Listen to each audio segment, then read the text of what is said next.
The Beetle by Richard Marsh. Chapter 35. A Bringer of Tidings. Atherton did not wait to see who might or might not be present, but, without even pausing to take breath, he broke into full cry on the instant, as is occasionally his wont. "Champnell, thank goodness I've found you in. I want you, at once. Don't stop to talk, but stick your hat on and put your best foot forward. I'll tell you all about it in the cab." I endeavoured to call his attention to Mr Lessingham's presence, but without success. "My dear fellow—" When I had got as far as that, he cut me short. "Don't dear fellow me, none of your jabber, and none of your excuses either. I don't care if you've got an engagement with the Queen, you'll have to chuck it. Where's that dashed hat of yours? Or are you going without it? Don't I tell you that every second cut to waste may mean the difference between life and death? Do you want me to drag you down to the cab by the hair of your head? I will try not to constrain you to quite so drastic a resource, and I was coming to you at once in any case. I only want to call your attention to the fact that I am not alone. Here is Mr Lessingham." In his harum-scarum haste, Mr Lessingham had gone unnoticed. Now that his observation was particularly directed to him, Atherton started, turned, and glared at my latest client in a fashion which was scarcely flattering. "Oh, it's you, is it? What the deuce are you doing here?" Before Lessingham could reply to this most unceremonious query, Atherton, rushing forward, gripped him by the arm. "Have you seen her?" Lessingham, not unnaturally nonplussed by the other's curious conduct, stared at him in unmistakable amazement. "Have I seen whom?" "Marjorie Lindon." "Marjorie Lindon?" Lessingham paused.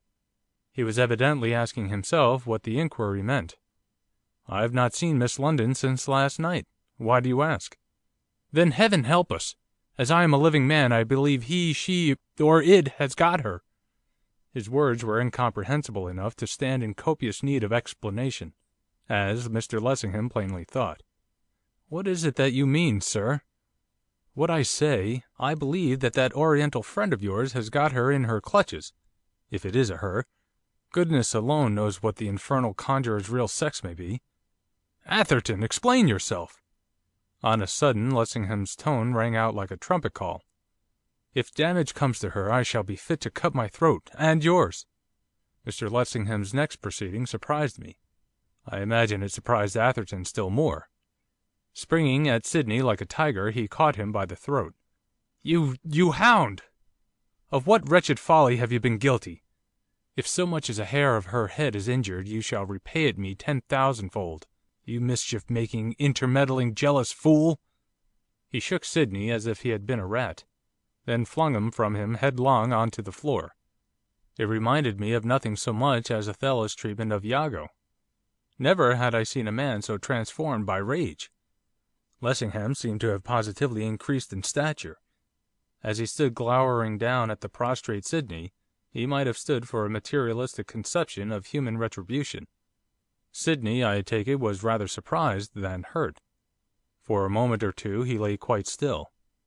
Then, lifting his head, he looked up his assailant.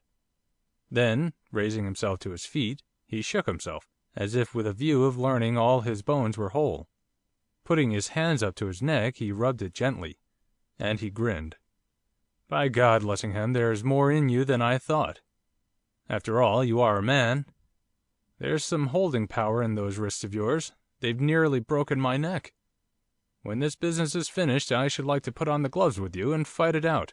You're clean wasted upon politics. Damn it, man, give me your hand." Mr Lessingham did not give him his hand. Atherton took it, and gave it a hearty shake with both of his. If the first paroxysm of his passion had passed, Lessingham was still sufficiently stern. "Be so good as not to trifle, Mr Atherton. If what you say is correct, and the wretch to whom you allude really has Miss Lindon at her mercy, then the woman I love, and whom you also pretend to love, stands in imminent peril not only of a ghastly death, but of what is infinitely worse than death." "The deuce she does!" Atherton wheeled round towards me. "Champnell, haven't you got that dashed hat of yours yet? Don't stand there like a tailor's dummy, keeping me on tenterhooks. Move yourself. I'll tell you all about it in the cab, and Lessingham, if you'll come with us, I'll tell you too." End of chapter 35.